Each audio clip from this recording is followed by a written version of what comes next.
Hello, everybody. Welcome to episode 20 of the VonDubCast. Hard to believe it's already been 20 episodes. It's just been flying by.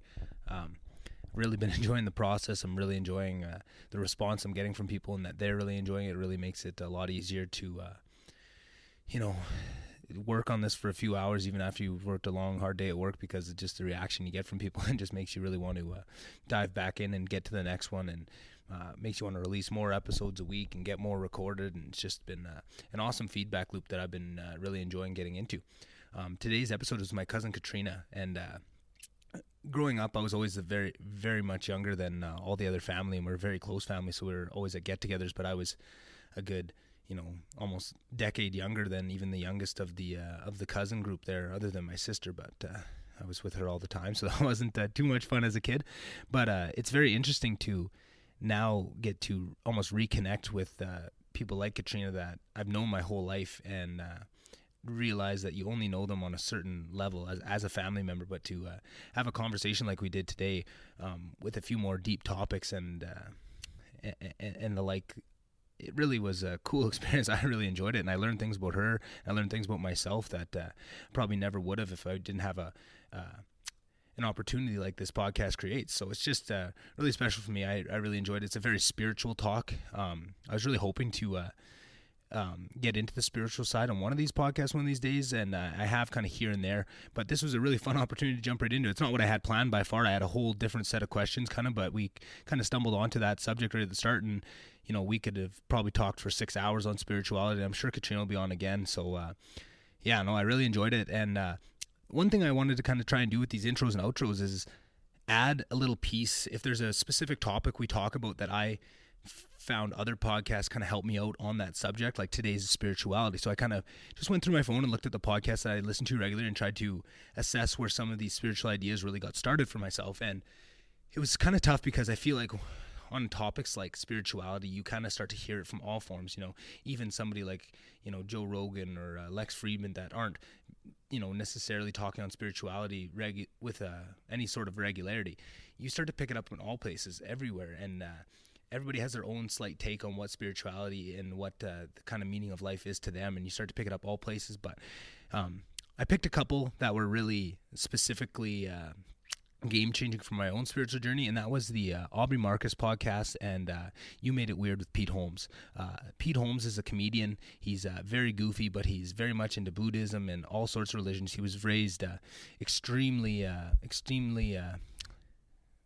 Christian, I guess it would be, maybe Catholic, whatever it was, but throughout his childhood in Boston, and it was very much a big part of his life. He was into probably his late 30s even, and he went through a divorce and kind of found himself and explored religion as more of a whole instead of through that one outlet that he was kind of taught as a child, and it really broadened his horizons. And I feel like that very much mirrored my rise and fall with religion at a young age, and then reconnecting with it in a completely different way at an older age, and just finding all the value that I kind of pushed aside and never really thought was anything, and almost sneered at for a big part of my life. And I think that was very special. And then Aubrey Marcus is just all about optimization, and that comes in many forms, the physical body and the spiritual mind. And if you just want to better yourself, he's a great resource, and I can't recommend that one enough either. So yeah, if either of those sound interesting to you, or if any of these topics sound interesting to you,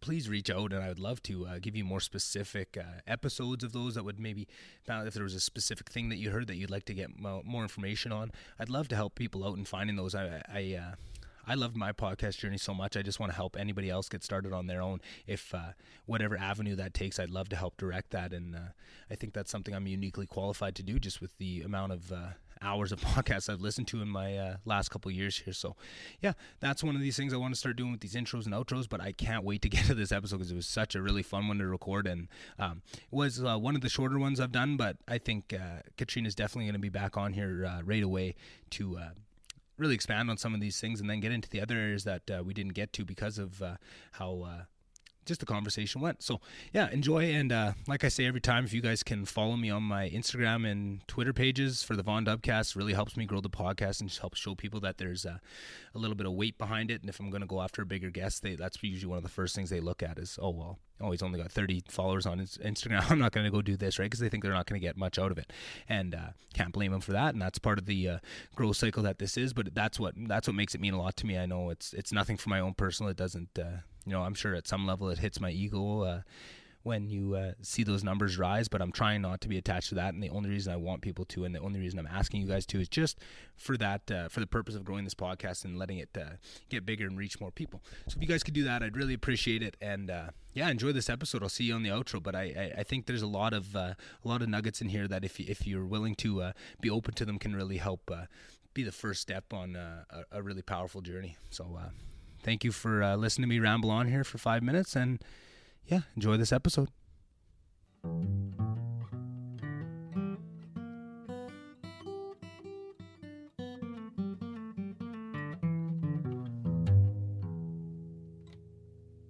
All right, welcome everybody. Today our guest is my cousin Katrina, my favorite cousin, as she would have you so likely believe, and all the other cousins would so likely agree, I'm sure. Thanks for being on, Katrina. Yeah, thanks so much for having me. Yeah, no, when coming up, I know I've been saying this about a lot of guests, but I think for the first few, this is going to be kind of holding true for everybody. But I definitely have kicked this idea of having a podcast around for a really long time.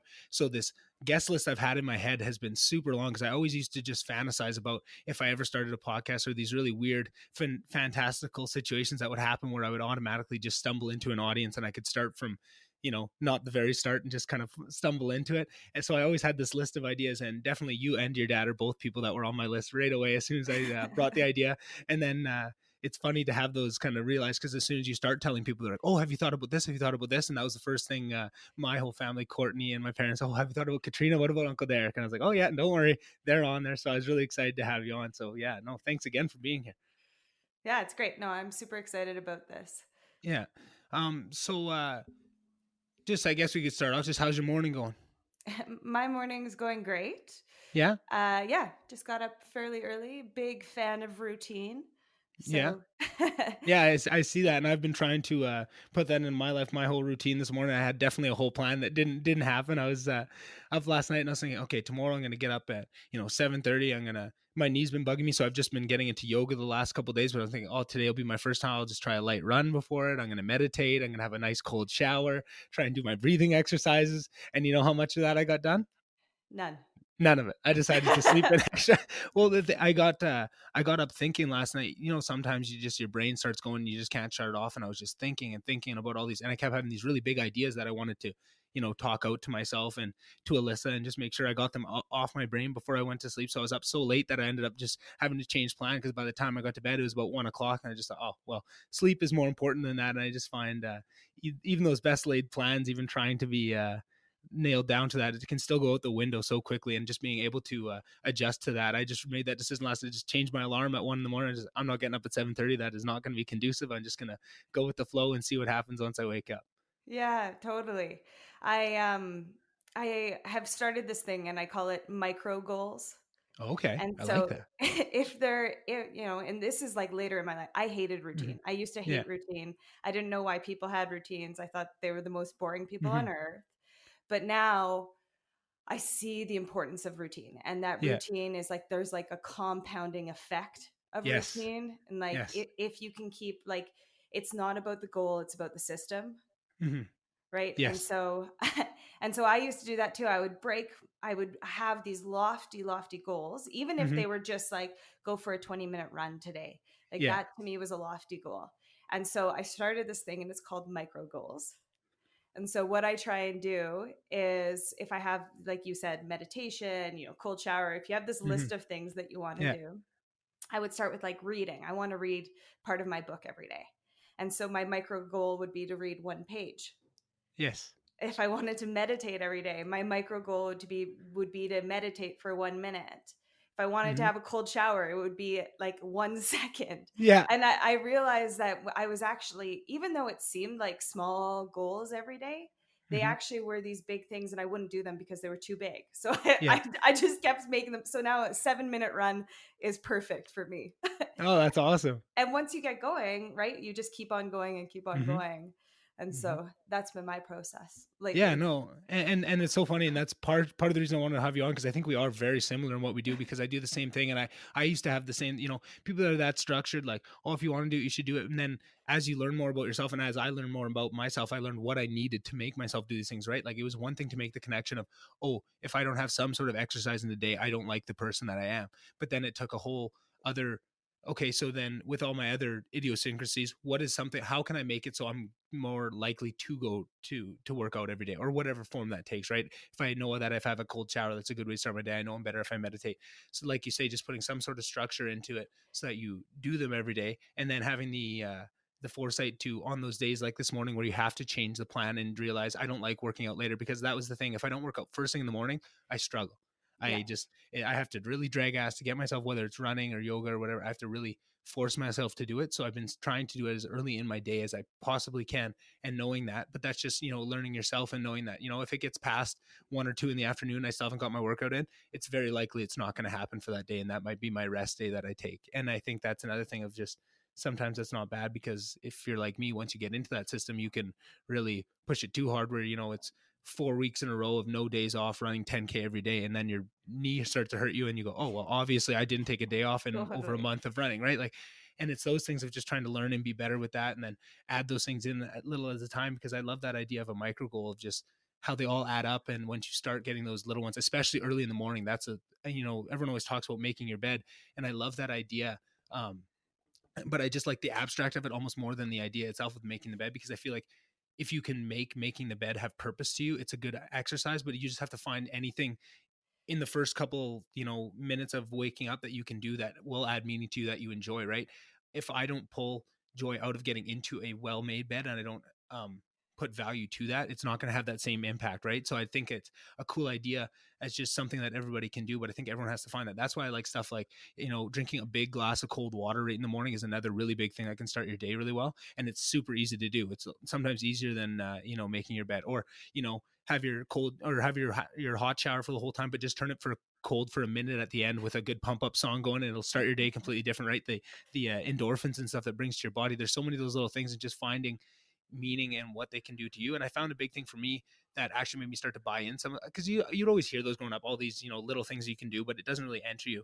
And I feel like once you start to hear those on a long form conversation like a podcast, where people really get into the nitty gritty of how that small change added to them, and what all the actual physiological effects, so that you really get a full breakdown, instead of just someone telling you to make your bed. You get, oh, if you make your bed, it'll lead to this, and change the mindset of how you're starting your day and all the things that come with it. Then you're so much more likely to actually bring it into your life, because you've seen real examples of the benefits that it can bring you. And I think that's Yeah. just such a great idea, to break them down into the as small as you can, so you can just start doing it, because it's all about just the act of doing it. It's not about how grand the scale of what it is. It's just about getting that forward momentum, so that you can keep building it into the next thing and the next thing, and then you can slowly add them. So I think that's a great idea, and I love that you do that, because I definitely do a lot of similar things with myself. Yeah, and I think there's like a fluidity to it too, because Mm-hmm. as someone who absolutely hated routine, I never Yep. wanted it to be like, I hate when things get boring. I like things to change up. So it's also like, okay, I'm going to change it up this week. And Mm-hmm. I would actually change it up because I liked, but I would still have it structured. Yeah. And sometimes I would even take like big lofty goals that I had, whether it was in work or whatever, and I would Mm-hmm. say, because a lot of people do that, they do like the vision board or the things Mm-hmm. that they Yep. want, and it's like, okay, that's great, but break that down into like, what are the systems that are going to get you there? Mm-hmm. What are the little things that you can do each day Yeah. that are going, and then like you said, like you need to have like, why are you doing it? If you don't have like that bigger idea of, or that feedback loop of like, I'm doing this Yeah. for this reason, then it seems silly. But if I'm like, I'm doing this because I want to be successful at my job. So if it's Mm-hmm. like, I'm going for a walk because I want to be successful at my job, it's totally different than I'm going for a run to look good. Yeah. right? Yeah. And it's so cliched to hear it, but it is such a big difference. I know myself, body image and my weight and all that was a big thing I struggled with a lot of the time. But the big flip that switch was when I finally started doing it for myself, just not for other people. And that was such a big thing. And it sounds so cliched. Everyone always says that, oh, you're never going to be able to make the change unless you're making it for yourself. And it just sounds like everyone knows that. And it's so silly. But until I actually, you know, brought that into myself and made that decision and really tried to do it for nobody else, and almost had to do it a little bit spitefully, because of that, of just every time people tried to even get it, just like of just not even wanting to hear anything from anybody else about like congratulations or questions about it, just like, no, this is completely for me, I'm doing it. And what was nice was I kind of moved away when I really made that decision, so I was kind of alone in Grand Prairie and I could just lock down, this isn't for anybody else. People would see me every couple months and go, oh wow, and it's just like, no, I don't even want to hear it, this is just for me, I'm just doing this personal. And the growth that was able to come out of that, and the demons I had to fight through that process of shedding off all those things that kind of held you to not wanting to, because for so long I wanted to make changes and stuff, but it felt always like I was doing it for somebody else. And then you'd almost spite yourself and you'd go eat a whole box of cookies because you're like, well, fuck you, I don't care, like, who cares what you think I look like and all that. And it was just such a cycle of falling back into that. And then eventually when you can fall out of that, and I think that goes with so much thing, that was just my one struggle with that. But doing anything for yourself, right, like making your bed in the morning or drinking that big cup of cold water first thing in the morning to start your system going, right, those are things that you do for yourself, but you have to believe that you deserve it, and you have to deserve it for yourself, not for anybody else. And that's the biggest struggle of anything, is just getting yourself to a point where you feel like you can deserve these things and doing these better things. Like, it's one side to understand the value, and then to understand that you deserve that value. Those are the two big key pieces if you're going to make any changes. And I think the parameters that you set by shrinking those goals down to a smaller one, you just make those, because those are big lofty goals on their own, even just to accomplish a small task. But if you can make the task so minuscule and so easy to do that you don't even have to really think about the other things that are coming with it, right, and why you're doing those things, you can kind of start the forward momentum of these really good tasks, and then intellectualize the reasoning behind them after the fact, and you can already have that positive momentum to go into it and be thinking more positively. So I think that is, like you said, it's almost a feedback loop of all that stuff, and once you start doing a little bit, it'll all feed into more, and you can kind of just get off to the races in a really positive aspect that way. Totally, totally. Mm-hmm. I love you saying, hell yeah, first of all, I feel you on the body image Yeah. stuff. Yeah. That is a freaking struggle if I've ever been through one too. But like, I even noticed, like, not just body image, totally, I'm there with you 100%. Mm-hmm. I even noticed, like, I had anxiety around getting dressed in the morning because Yeah. I was getting dressed for other people. Yeah. Like, what I was wearing was not for me. It was always like, well, what will they think when I wear this thing? And it's like this simple little thing. When I had this aha moment, I was like, holy shit, I'm not even getting dressed for myself. Like, I'm Mm-hmm. doing nothing for myself Yeah. because I don't feel like I deserve it. And so, like, that was the other thing too, like buying clothes that I like personally, that I Yeah. like, not what other people will like me in, Mm-hmm. is such a big thing. There's just so much of that in our life that we do for everyone else. Yeah. And it's a demon filled place, right? Like, you're Mm-hmm. just always struggling to guess what other people will be thinking. Yeah, I couldn't agree more. And I think a big piece of that comes back to the individual versus the collective. And I feel like right now in society, there's so much of a push to demonize the individualistic, and talk about the what's the opposite? I just said the word and now I forgot it. The individual versus the Collective. collective. Thank you. Yeah. Oy, oy, oy. First thing in the morning, you can tell. There's such a push to demonize the individual, and the collective is such high priority right now that it really pulls you away from that, and it wants you to be thinking in terms of, what do other people think, right? If I say anything, right, if I talk like this, what am I going to be seen, right? There's so much about the entire culture has been so predominated by this cancel culture, and what are people going to say, what can I say? You're so much taking out of that individualistic, what is good for me, what do I need right now, that it's very hard. It's almost like you see this big wave of people wanting to push mental health, but then you see the whole everything that mental health is based off of in terms of individual and asking yourself the questions, getting in touch with yourself, and that is being torn away from everybody and telling you, no, you don't want to think like that, think about yourself is bad. You want to be talking about the collective, what could we be doing as a collective good, which sometimes can come from the right place, but I think people don't fully investigate their ideas, and what the side effects of this can cause, and the lack of individuality, and like you say, just how important it is. It's something like, what you're doing for yourself, or just picking up clothes for what people think. There's so much about finding your individual self that is being it's just a really hard goal in itself, even in the best of times. And then to have everything else in the society kind of pulling you indirectly, but away from that goal, is really some mixed messaging for people trying to find themselves in this crazy world, especially layering all the top on top of that, the craziness going on right now. Like, whew, that's a tough struggle, right? Totally. That's such a good point. I didn't think that, my search for my individual wants and needs was so, aligned with what's happening right now. Mm-hmm. I think, I think in my path through all of this, what I've had, it's like I almost had to close down all of these I used to listen to the news. I had to shut Mm-hmm. that down. Yep. I used to be on social media. I had to shut that down. Yep. And then once I started shutting those down, it was like, okay, well, what is this all about for me? Mm-hmm. And it came in with meditation. There's definitely a huge spiritual aspect. Yep. There's this like, self-reflection, introspection, Mm-hmm. and like, what is this all about? And I had to go through that process. And I think, we are so bombarded in the media. We're so bombarded in social media to think or Mm-hmm. act or look or a certain way, that I couldn't do it if I had still had those like, programs on or whatever it For was. sure. And so that was as I was learning, hey, what do you like to wear, I had to stop looking at the influencers to see what they Yep. were wearing. Yeah, exactly. Yeah.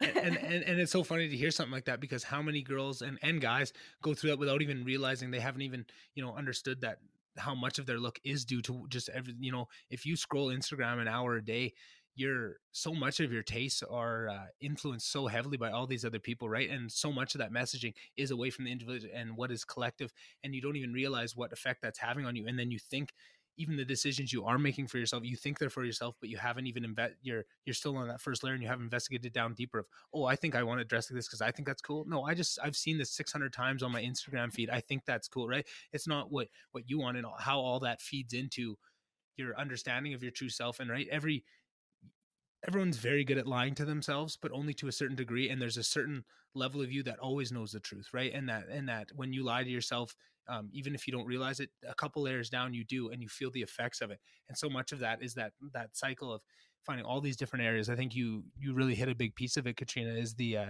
social media aspect, and that's where so much of that noise and that yelling about these aspects is coming from. That if you can turn that right off and find just investigate how you feel after, it is a huge thing. One thing I did, a couple months back was just, I know, and everyone says this, but you take all your social medias that you do still have, and deleting them is the best, but just putting them in a folder and putting them way over on the side. So I have to scroll like five screens over to get to them. And I named the folder brain rot. And you try to go into them as little as possible. And I find that I'm trying to do that, but now with this podcast, it's brought me back in because I want to keep promoting it that way. But I'm just so much, I find every time I open social media, I feel worse about myself, and, it angers me. And there's so much knowledge there, which annoys me, because I think Twitter could be a good tool for learning these things, but you just have to find, really, uh, you know, roots of information to yourself that you can be okay with and that you can validate to the level that you need to,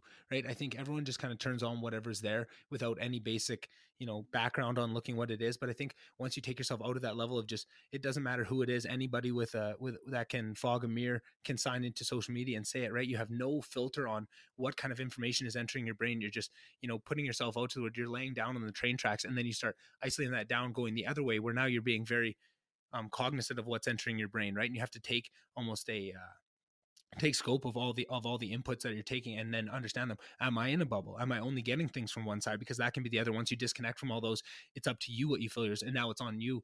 Just like everything else that is important, it comes back to what you're accountable to. But now you're accountable. Oh, am I getting only left wing? Am I only getting right wing? Right? Do I need to broaden my own horizons? Because once you separate from just the shotgun effect of social media or mainstream media, now it's up to you to cultivate what is going to be brought into you. Now that's your responsibility. And if you find yourself, if you have blind spots, those are your own blind spots. And I feel like when you know that and you understand what that content stream looks like to yourself, now you're conscious of it, and now you're looking for that. And that's just the first step to waking up to, now you can't be played games with, because now you're looking at all this stuff and you're asking the questions of, oh, well, that seems pretty disingenuous from this side, but so does this, right? And you start to, you know, take things in with more of a critical eye, and then that starts that process of deep thinking. And like you said, that there's spiritual aspects, there's all these aspects to that, but it's all different names of the same goal and the same introspection and the same journey, right? And I feel like that's what I really like, going back to the spiritual one. And maybe that's just a question I can have, it's not on my list, but um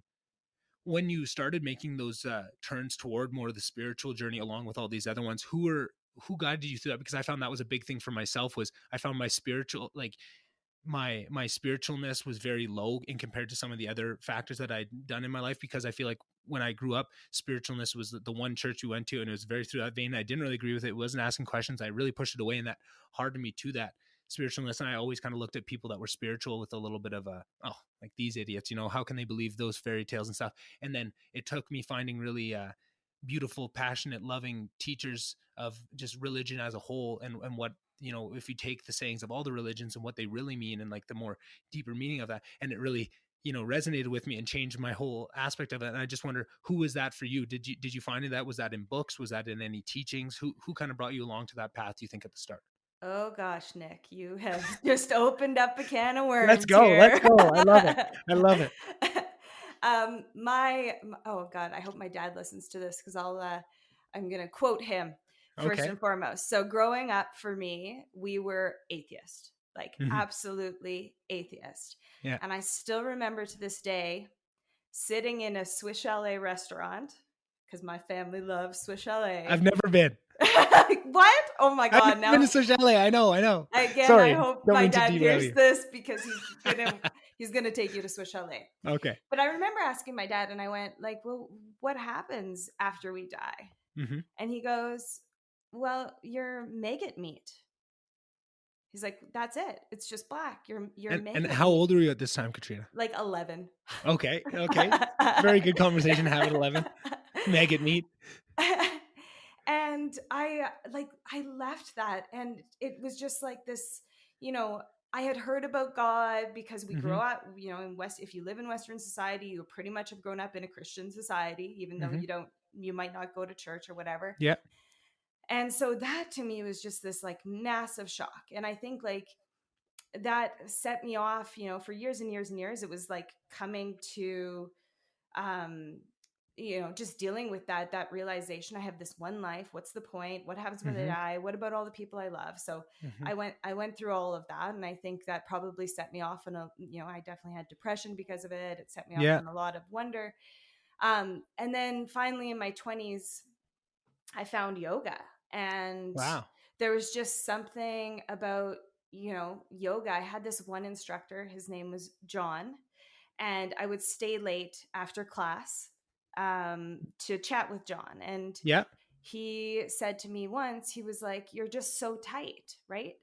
Mm-hmm. In here." And he pointed to my heart, and I went, "Oh, like, do I need to do more heart opening poses? Do I Yeah. need to like," I was Yeah. like literally only focused on the physical, because my Mm-hmm. whole life was like, Yep. you're a body, that's it. So like my focus was so on the physical. And John goes like, "No, no, in here." Like, he's like, "Can I do something?" And he just like shot me full of this energy. And so this would be called, in like Hindu philosophy, would be called Shaktipat. And Okay. it's like what the teacher would give to the student. It reminds me of the book, The Way of the Peaceful Warrior, if you've ever read it. I've heard of it. Yeah. Yeah, yeah. And in the book, it's the warrior teacher who has the student, and he fills him Mm-hmm. full of this energy. And he goes, "Now that you've tasted this energy, now that you've felt this energy, nothing will be the same. Mm-hmm. You would, this will be the thing that you're going to seek out." And I felt like after that experience in yoga class, like I was like, "What the hell was that?" Yeah. What the hell? Because I was so focused on like I was just this body. I was just this separate thing. And Mm-hmm. so then like I had grown up for the last 22 years only believing I was this body. So then that was what set me off. And then Mm-hmm. since then it's just been this like incessant reading, this incessant need to Yeah. find out more. And that's what I did. I looked at all the religions. I'm like super interested in Christianity right now. Mm-hmm. Took me 14 years to get there because I had, sworn it off Mm-hmm. with everything Me too. else. Yeah. I And know. I so hear you. I'm so I it, and then that's what it was. So you know, you're looking out in this world. We're talking about how there's so many, there's like one side and then there's the other. Mm-hmm. And then you start, what happened with me is I went down this like conspiracy theory hole where Yeah. I was looking at every other side of the news, every other side of the media. Mm-hmm. And then I was looking at, you know, the side that I had been taught or that was in, you know, our Instagram feed. And I was like, I don't really know where truth is in any of Yeah. this. It's very, very hard. And that's where I went, okay, I got to find it somewhere else. Mm-hmm. And that's where meditation and exactly what you're talking Yes. about is like coming into that piece Mm-hmm. of me. Like you said, you know that there's this truth inside of you. You can't lie to it. You can't, Mm-hmm. it's like this steady knowing. Yep. And that for me is the spiritual aspect. And so Yes. whenever I'm swept off, whenever I'm like off in, you know, Instagram land or feeling bad about myself or anything, I'm like, Mm-hmm. I am not coming back to that piece of me that's like that unmovable, like Mm-hmm. knowing piece. Yeah. And so, you know, that's a very like The compounded. person that watches the watcher. Yeah, Yeah. exactly. The observer. Yes. And so like that has been my process. And now I realize, like, especially with COVID too, I was like, Mm-hmm. this is the most important thing. You Yeah. know, it's Oh, so it's been it on I would say that well, it saved my life yeah. 100%. It has, 100%. because I was in the darkest places. I was in this world where I was maggot meat and I just had this, you know, I was Yeah. trying to impress everyone, Mm-hmm. and it was exhausting, anxiety ridden. And Uh-huh. as soon as I started finding this, I was like, "Oh my gosh, Yes. what was I so stressed out about?" Yes.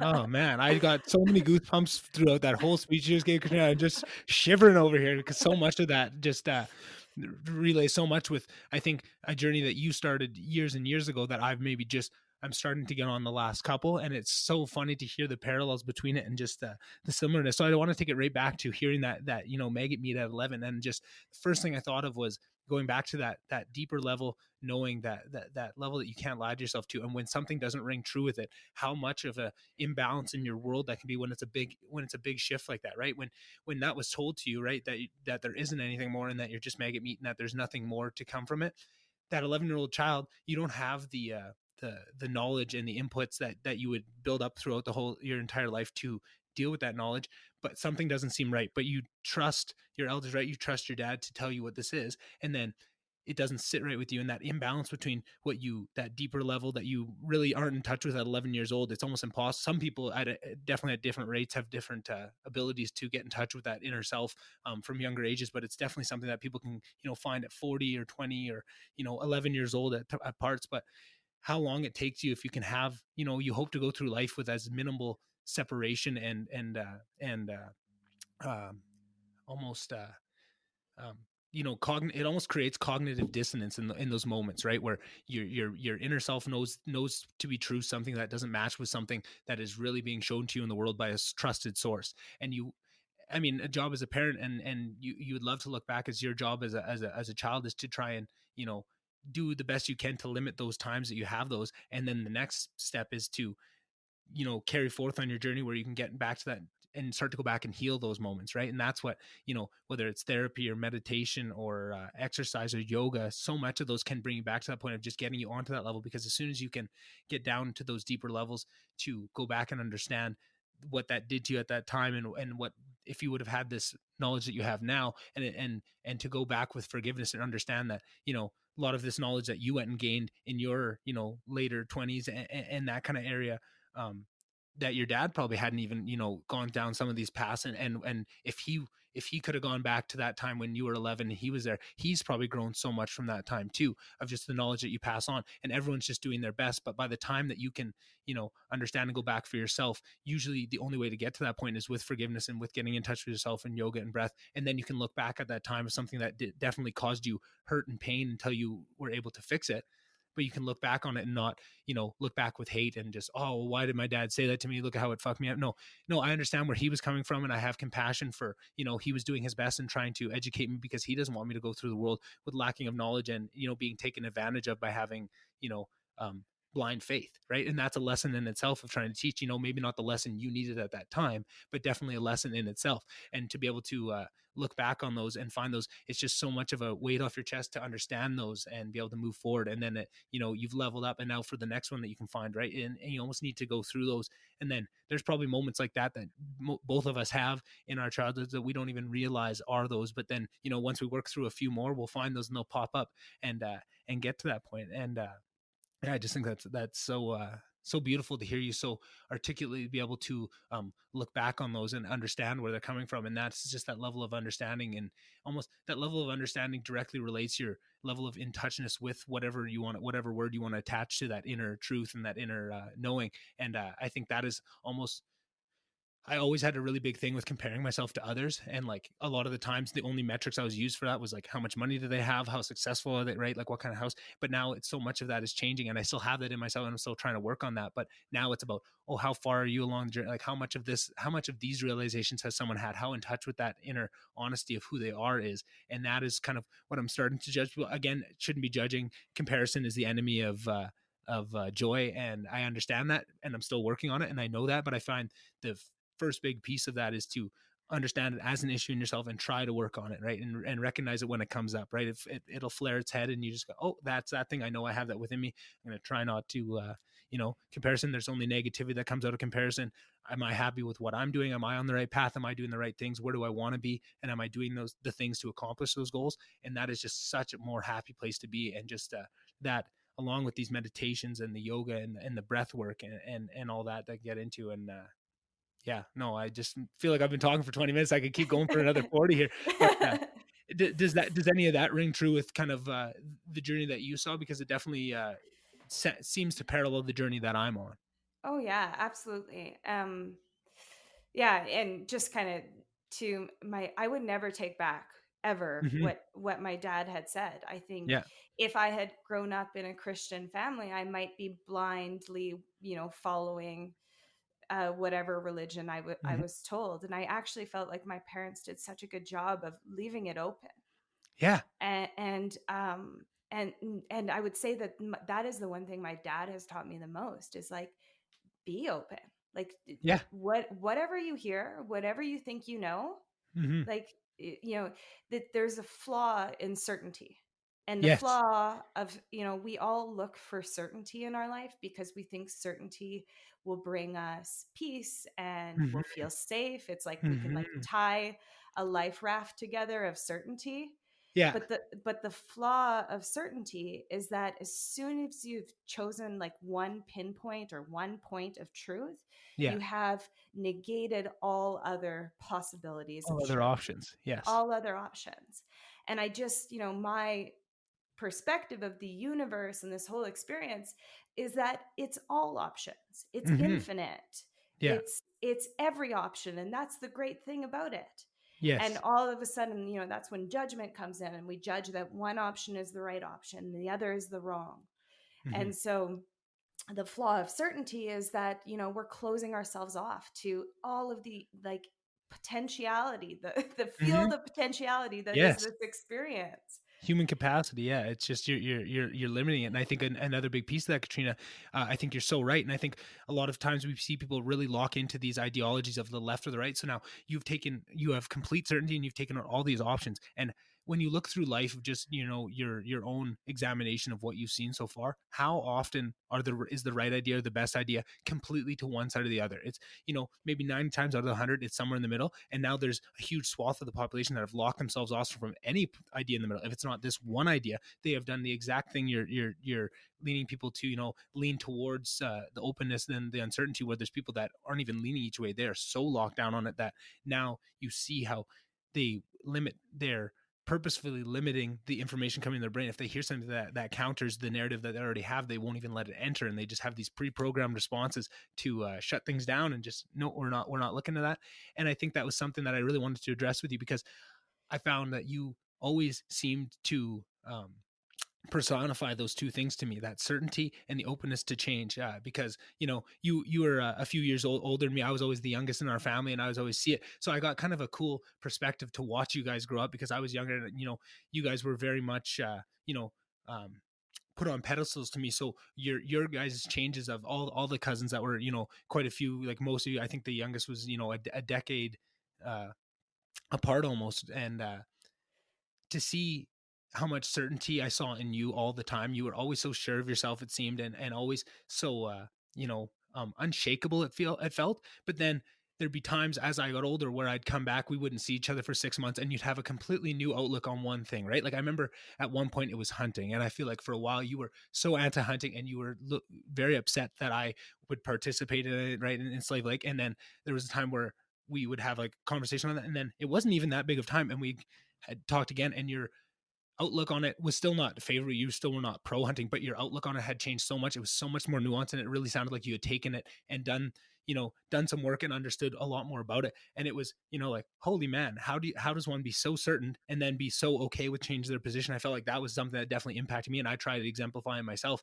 And I feel like it's such an admirable thing, and it's so cool to hear where that came from in your dad. With I feel like that sounds like lessons he very actively tried to teach you is, keep that openness, but keep that certainty, and learning the value in certainty and the value in openness, and how to bring those two things together. But which I feel like is a lesson that is really lost right now. And people, either lock into certain, they go to one extreme or the other, where they're never certain about anything, and don't and purposefully keep themselves ignorant so they don't have to be certain and never have to take a stand. Or they go right to the other end of it, where now I still don't have any do any research, and I'm still not going to do anything. I'm just going to lock onto this one ideology where I do zero, I turn my brain off, and I just answer the same things. And I feel like those are the two sides of the same coin that can pull you out of balance. And staying in the middle is where all the good stuff is. That's where all the joy, that's where all the happy, that's where all the fun of life, and the knowledge, and the progress, that it all lies in the middle somewhere. And so many people are locked off from it, and there's so much human potential, like you said, just locked away with people. And it's just a simple mindset shift holding back huge swaths of society from taking that next step and really exploring more deeper levels of why we're here and what we're doing on this this earth, and what we're kind of going about. And I feel like those types of questions really scare people, but they're so important, and they can lead to so much more enjoyment of your life by asking those questions, right? But very similar to those other things, you have to be shown the value in it. And if there's nothing on a 5-minute clip on the news or social media that's going to be teaching you these kind of lessons that we're talking about, right? You have to find them in other places, and you have to understand them from other places, and that conversation has to catch you in the right way, where it really rings true, and that inner self that you said rings true with it. And that's what I find is so powerful about podcasts, right? I found very rarely a movie will connect with me and it'll hit that inner truth of just affecting me, right? Music can do that to me very deeply, but not on the same level where I find podcasts with certain people that I really establish and I've got to know and listen to hours and hours. You can do that almost on a weekly basis. There's podcasts where I get that same feeling of just having your inner, deep of who you are really rocked and changing how you think of things. That happens to me on a weekly basis by listening to these people. And just, now I've leveled up. So much of your life is the people around you, and that's another feedback loop of when you put out, when you're leveling up and trying to get better and you're helping those around you, it's feedbacking, because now the people around you are getting better and you are too. And I find that with stuff like podcasts, where it's really long for conversation, you can feel like you're there with them for 3 hours and you can be part of this conversation, right? You can't get your words out, but you can be part of it.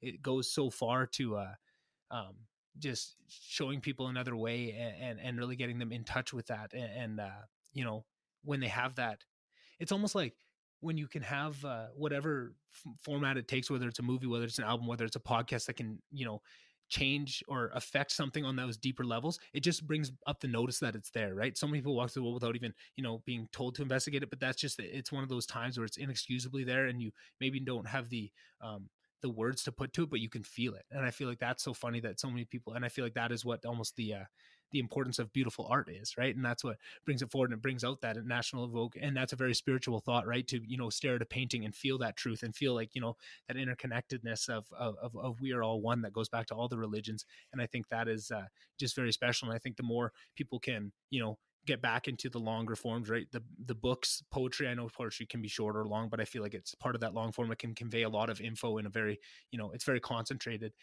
podcast. Those things, I feel like, as the world the pendulum swings back from that over to this, I feel like that's going to see a lot of more people jumping onto this journey, and that's going to be a lot of easy onboarding for people, because I feel like the hardest part of this whole journey is just that first step. You know what I mean, Katrina? That first real knowledgeable step where you wake up, and it's almost that, it sounds so cliche to say, but that red pill moment where you wake up to it, that's the hardest one. But I feel like there's so many more it feels like there's little red pill factories all over the place getting built up if you fall into it. And that's what gives me more hope. It's like, okay, we may not be in a good spot right now, and the collective might be winning over the individualistic, but there's a wind change. You can feel almost the sails catching a bit of wind to pull us in a better direction. I feel like that's what, and wanting to do things like this is being, I see the winds turning, and I want to be on the right side of it when I do, and I want to be, part of the winning team and not just go down the drain like lots of these mainstream media. I think they're going to all fail, and it's going to be nothing but themselves to blame,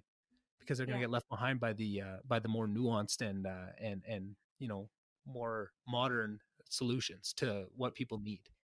Yeah, absolutely. And I think your comment, like about the painting, even is such an interesting thing, right? Where there is this truth and this knowledge behind it. And Mm-hmm. I think, again, just kind of on the certainty topic, is people are looking for like the answer. Like, Mm-hmm. well, what's the answer? Well, what is Yeah. it? And it's Yeah. like, a painting is a great example of something that doesn't have an answer. Yeah. It has like an experience. And I think Yeah. that's kind of the way I'm looking at, like, when I told you I'm like super into Christianity and I'm Mm-hmm. super into the Yeah. Jesus story right now. I think, that was this mythology, and somehow we decided mythology goes, into the same category with fairies and whatever Mm-hmm. it is. Yeah. And instead there is, inside of that, myth, there's this experience, in the same way that, when you look at a painting, you can have this experience from it. Mm-hmm. There's these truths to glean from it. But I don't look for the certain answer, which Yeah. sometimes we do with these stories. Well, where was he, for those 10 years? Where was Jesus for the 10 years that, or 18 years or whatever it was? There's nothing written Mm-hmm. about him. What do we do with that? It's like, well, I don't want to experience things like that. And I think my whole perspective now is, I find like certainty, the only place I can find my certainty is in that piece of me that is my Mm-hmm. truth. Yep. And so I go there, and then the rest of it is experience. The rest Yeah. of it is purely, okay, this is one side, that's that. It's interesting. You can let it in, you can let it out, but I don't need to hook on to either Yeah. side of any. I don't need to hook on to anything. Mm-hmm. To be honest, just like in a painting, I don't need to be like, well, was that person really sitting on that chair in this portrait? Like, Yeah. I don't need to hook on to any of that. I want to experience it. Yeah.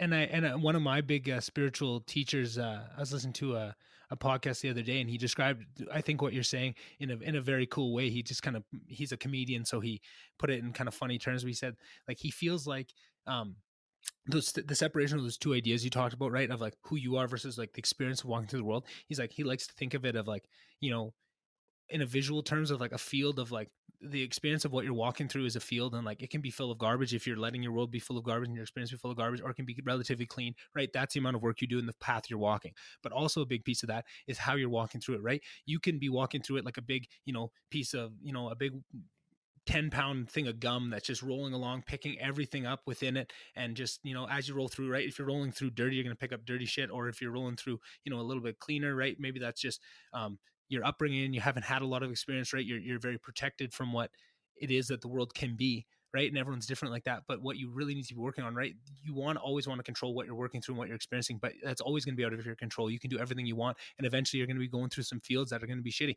But what you want to work on is making sure you're not that big, pound of gum that's just picking up everything that rolls by. You want to make yourself a resilient, right? You want to be a human where, you have your shoes on, you're walking through, you can navigate past. You want to be or a rock of it, like a steel ball that rolls through it, compared to the gumball that, it doesn't pick things up. Or you could be, something in the middle where if something's of use to you, you avoid the garbage. Oh, that looks useful, I can pick that up, I can bring that with you. It's changing that gaining of the understanding that it is an experience, what you're experiencing versus what is the true to you. And then you can make choices of what you pick up, right? And that goes to who you want to have in your life, right? That's people. You can pick up people along the way that are bad. And if you don't know and you just pick up everything, you can bring some bad people along for the ride. And if you have that understanding and that certainty and that knowledge of who you are, now you start to pick and choose, and you can cut those bad people out. You can bring better people on. You can see from a distance, right? You're not just that gum rolling around at the bottom end. I like to think of it as a human navigating a field, right? Like a fully realized person that can pick up things, and you can spot people and you can avoid, and you can do those things instead of just actually rolling forward. Whatever you pick up is what you pick up, right? And I think that's what people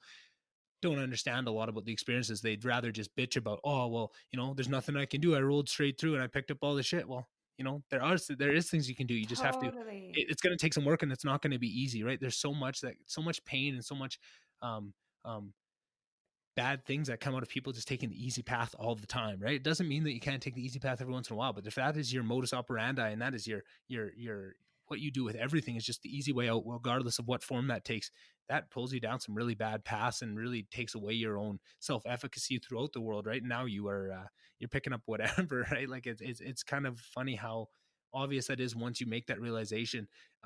But when you're in it and before you're in it, right? Like me and you both said, before we made that realization, we were walking through the world the same thing, right? When I was in university, I was, letting things affect me that really I shouldn't have, and I had a lot better understanding of what was true to me than I was putting out to the world, right? I was letting things affect me when I knew a lot better already. Like I'd already made some of these realizations and not put them into purpose. And I feel like that was a really tough spot to be, especially it was almost easier when I had the ignorance of not learning some of these lessons before I really stepped in and started to make the changes with them, because it got to a painful spot where I was learning what I was doing wrong, but I wasn't doing anything to make them better. And it was kind of like, oh, just adding on. And then like, it almost was like, it had to bend before, like, almost had to bend before you break, almost like to just take it down. And then you start finding the things to work on them, right? Whether it's weight, whether it's, just adding those little things and starting to get better. And then you start to see as they come in, how much better and how much, you get one of these big things off your back and how much better that makes you to attack the next one. And then it's just that momentum we talked about at the start where you're starting to get off and rolling. But I think that's a part where people can get a little bit left behind, because when they first open the door to doing some of that work, it's really hard and it's really shitty, and they just recoil from it and never get past the first couple of steps to where they start to see the benefits of it. And that's just my idea. I often think of that, Katrina, is, well, how can we find ways just to give people a little edge into it? And I think that's one thing that I saw on podcast when I first came in was an idea called Sober October. And it was a bunch of comedians and like a bunch of drunks that, really needed it. And they did it as a challenge. They did like a weight loss challenge along with it. And then it's every year they do it in October, and it kind of comes along. And I feel like it was amazing to see there was thousands, tens of thousands of people that were reaching out and saying, hey, I just did this on a whim to go do it with you guys because you listen to the podcast all the time and it's funny, and it changed their life. And it was just that one little thing. And it was just, a fun way to bring people along. Okay, well, how many more fun things like that can we bring along that, incorporates bettering yourself in any way, right? Whatever way that is, because it's all about finding that one way that can lead to the next and to the next. It doesn't have to be specifically even the issue you can work on. It could be 10 issues away from the real big one that right? If you're an alcoholic, it doesn't mean like that should be a goal that you want to fix, but right, that could be a matter of fixing, one small thing over here that rolls to this thing, that will eventually clean up the bigger issue, right? And I feel like that's what so much people get focused on, like, exactly going back to your micro goals, like you were saying. You have to break things down into smaller pieces until you can attack it. And I feel like that is a mindset that if you attribute that to work, if you attribute that to your goals of whatever you want, it doesn't need to be that personal growth. That's a really good goal that everyone should have. But if you're a painter, if you're a hockey player, if you attack your goals in that kind of mindset and trying to really see and take in the growths that come with those, and really be actively trying to learn with everything you do, you're going to go really far. And it's just a really powerful mindset to be in, and a lot more happy and a lot more Totally. less affected, I guess. Like Yeah. you're yeah. One of the lines that I also study, A Course in Miracles, which Okay. is, I don't know if Eckhart Tolle definitely references this book. It was written Mm-hmm. in the 1970s. Um, Gabrielle Bernstein, who's like all these spiritual teachers, Mm-hmm. they lots of people reference this book, and it was actually one of the things that really changed that mindset for me. And the Mm-hmm. way the course works is there's a textbook, and then there's 365 days of lessons. Mm-hmm. And so I did the lessons, and one of the lessons was, you are not a victim of the world you see. Mm-hmm. And that was Wow. too, like that shift, to stop being like that you as the experiencer get to decide how you want to experience. And like you were talking about the ball of gum and picking up trash, if you Mm-hmm. only see trash outside of yourself, you'll only pick up trash. Right. Right. And so as we start to change this mindset, and that's where I think a lot of people, we there's this inherent victimhood, because it feels as though we are thrust into this earth We are born here. We didn't choose to be born. Yeah. Yeah. And we're thrust into this experience. And then all of a sudden it's like, well, it's coming at me. The whole thing is coming at me. Yeah. And so as soon as, and it sounds like too, like you were like, no, I can actually, I was getting upset in university. I was getting upset about things I didn't need to get upset about. And it goes, yeah, you are the master of your experience.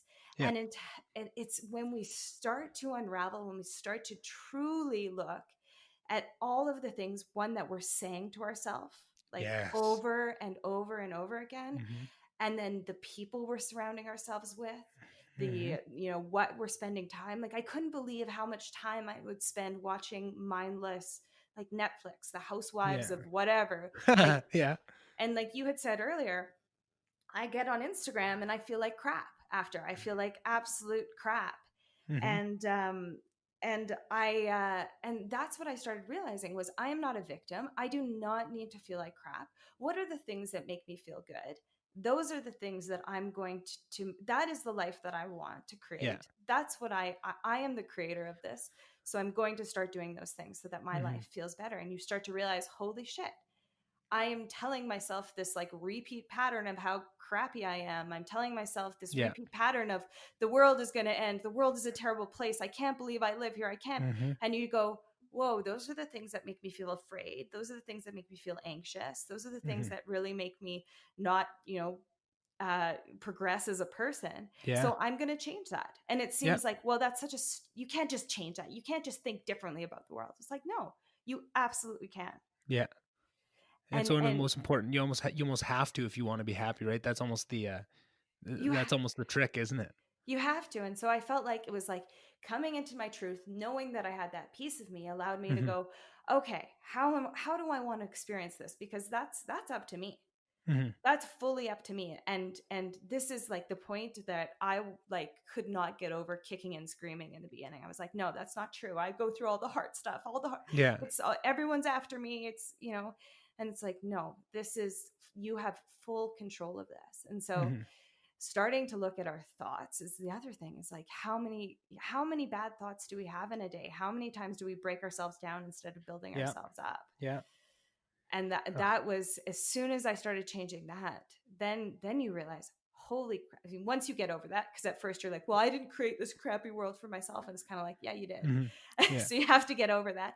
But then when you start realizing, I can change everything. Then you, like you were saying, like you get empowered. You go, oh my God, a powerful feeling. I can feel good.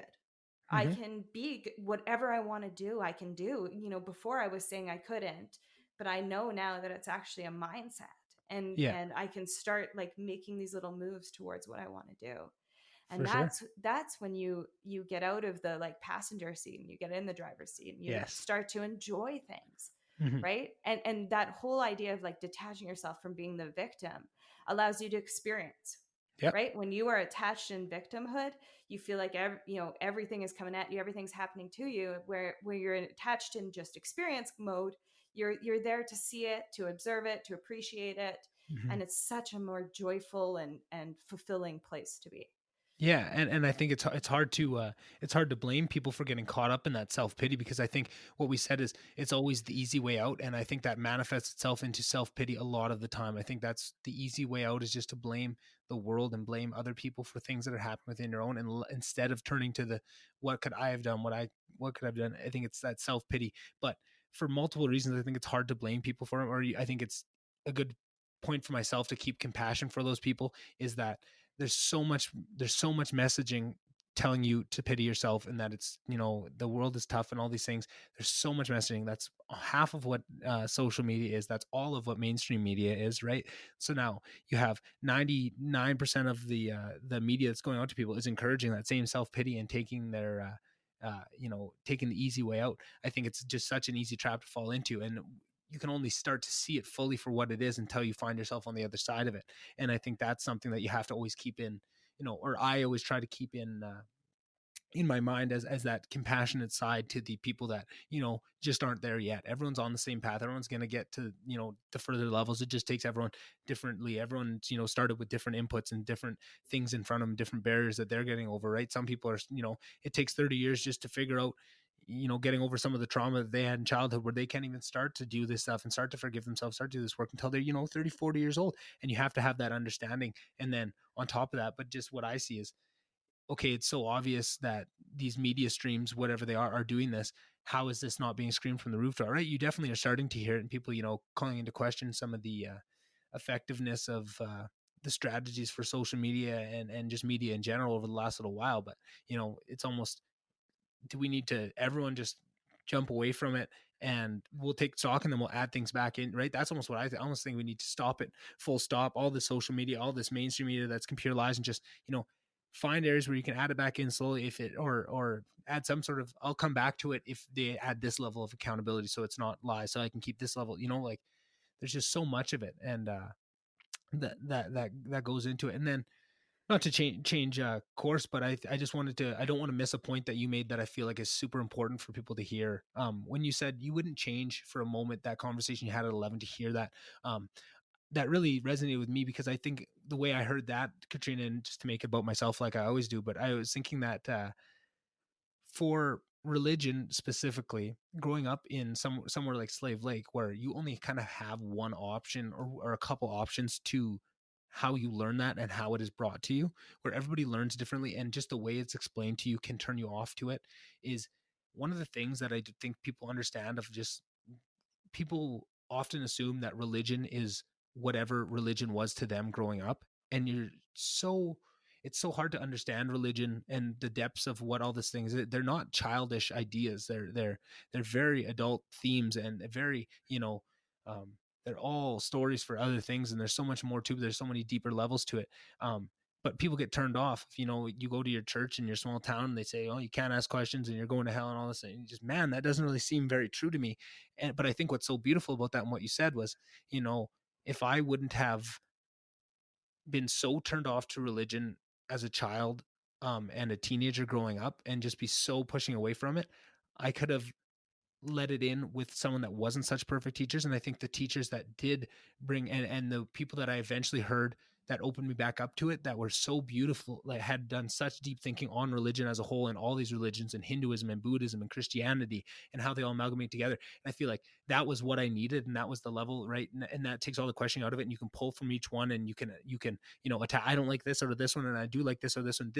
That feels true to me. I like that idea. That feels true to me. Instead of just taking everything that's force fed to you, it's almost a smorgasbord of the different ideas, and you can build your own idea of what spirituality and what religion is to you. And I just think I'm so lucky that, it was almost a bad thing for a while of, man, I was missing all these values and ideals that I think I was lucky enough to get through a small town community, because I think religion and I feel like there's lots of those values can be, shared, and that, and I feel like I did get them, but I feel like it wasn't as bad of a thing because it turned out so well in the end. And I agree, I wouldn't change that for a second, but I think that's something, it's a very powerful knowledge for people to know of all these things, right? That goes past religion, all these things. If you've only had one entry and you've turned yourself off, if it's an idea, a big idea that you haven't, turned that rock over and looked under for 8 years, 10 years, maybe things have changed, and maybe you just didn't have the right person. Maybe you got to just be open, right?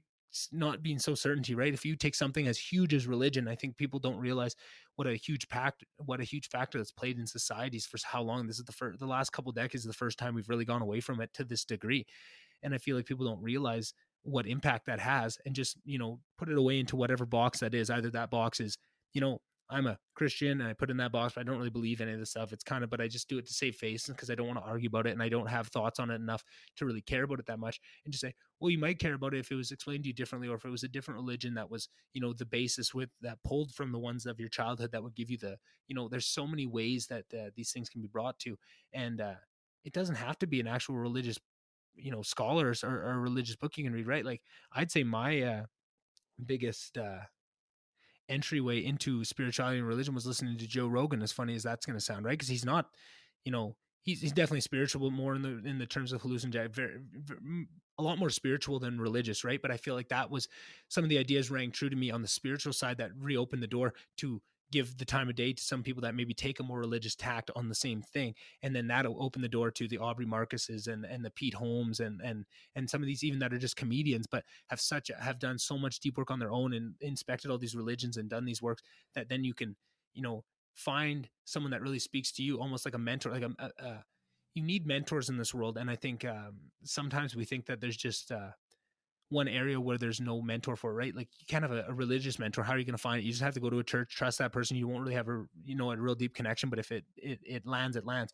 But now it's 2020 and there's all these long form things that you can become and listen to listen to 6 hours a week of somebody really talking deeply about these things and see if that is something that lands true. Or like you say, if you keep that really healthy mindset with, you're not too far to the open change where you don't want to tie yourself to anything, but you're not too far to the certainty. If you can stay in that middle, you can always be pulling those things from all these people. And then, you're never worried about, you hear one thing, because I feel like that's something I struggle with the most with trying to show these people to people, Katrina, is they'll listen to them and they'll like them, but but they said this one thing and they turn off. Like, you just gotta be open. People are so focused on what they don't like, and they're just waiting to find something they don't like that they jump on it. And just, so you sat there for 2 hours, you listened to this awesome podcast and really changed it. And then they said one thing about your team or something that affected you, and now you turn them off, and like, just have a bit of compassion for something that maybe they thought through. Maybe it's an idea you haven't thought through. There's always two options when you hear something that two people disagree. One of you could always be wrong. If you always walk through the world, that certainty that it's always the other person, you're never going to be able to find movement forward.